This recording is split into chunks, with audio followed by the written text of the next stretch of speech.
Le ministre de l'Information affirme que le gouvernement Erdogan assume la responsabilité des explosions.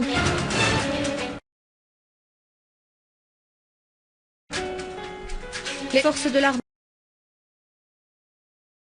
syrienne continuent de pourchasser les terroristes du Front Nasra, leur infligeant de lourdes pertes. Environ 3 millions d'élèves des classes de transition commencent.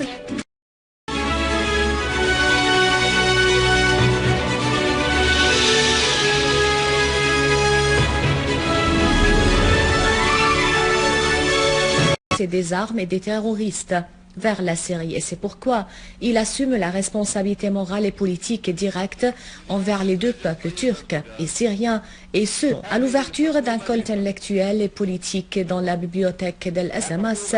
Al-Zabi a estimé que personne n'a le droit en Turquie de lancer des accusations arbitraires contre la Syrie, notamment en ce qui concerne les explosions produites hier en Turquie, ajoutant que la Syrie n'a suivi et ne suivra jamais de telles conduites qui se contredisent à ses valeurs. Al-Zabi a ajouté que le gouvernement turc et d'autres partis assument la responsabilité de tout ce qui se passait en Syrie. Et ils assument aussi la responsabilité de tout ce qui s'est passé hier en Turquie, appelant le Premier ministre turc, Recep Tayyip Erdogan, à abdiquer, précisant qu'il n'a pas le droit de faire ses gloires sur le sang turc et syrien. Al-Zabi a affirmé que Israël avait commis une agression contre la Syrie il y a quelques jours, violant ainsi la Convention sur la séparation des forces, affirmant que la Syrie a le droit d'agir au Golan comme propriétaire et que la terre du Golan est et restera syrienne. Le peuple syrien n'oubliera de répondre à toute agression ennemie, a affirmé le ministre de l'Information.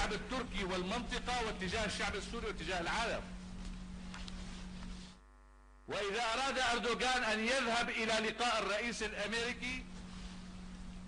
Une quarantaine de personnes ont été tuées et plus d'une centaine blessées à la suite de 3 explosions ayant secoué hier la ville de Rihaniye sur les frontières syro-turques. 2 de ces explosions étaient dues à 2 voitures piégées, l'une près de la municipalité et l'autre près d'un gare. Les explosions ont été suivies par une série d'agressions menées par les habitants turcs de Rihaniye contre les résidents syriens et de leurs biens sans aucune intervention de la police turque. La ville a également été le théâtre de manifestations exigeant la démission du Premier ministre Recep Tayyip Erdogan. Le chef du comité des affaires internationales à la Douma russe a déclaré que les attentats de Rihaniye visent à entraver la conférence internationale pour la Syrie prévue prochainement et qui vise à l'aboutissement à une solution pacifique de la crise en Syrie. Boshkov a ajouté que la Syrie a été de nouveau accusée de commettre cet attentat par certains participants à la conférence de la paix qui veulent se dérober à leur engagement et le remplacer par l'option de recourir à la force armée en Syrie. Ces attentats interviennent au lendemain d'une réunion de l'ambassadeur américain Robert Ford avec les chefs des groupes armés aux frontières syriennes.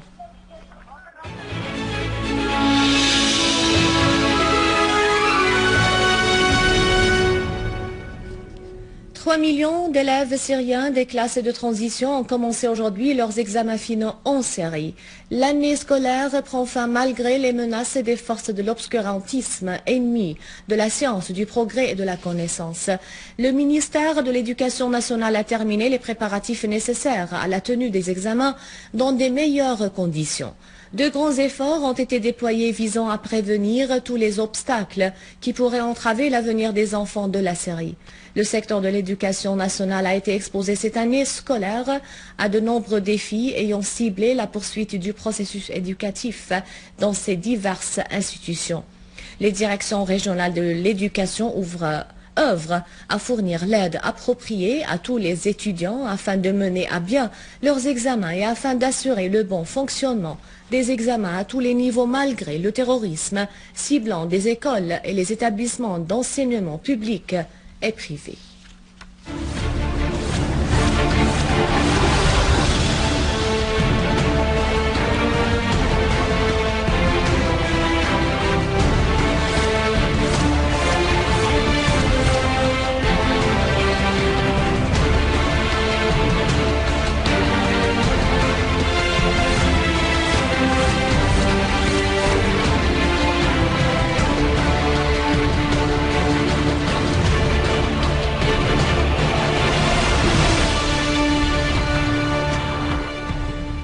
Dans la banlieue de Damas, des unités de l'armée arabe syrienne ont continué de pourchasser les groupes terroristes dans la localité Djerba à Al-Ghouta al-Sharqiya.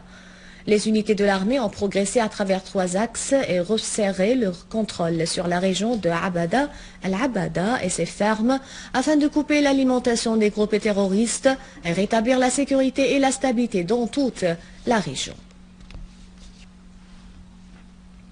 Et dans la banlieue de Homs, des terroristes ont essayé de s'infiltrer dans le village de Abel, mais les forces armées y ont riposté, leur infligeant de lourdes pertes.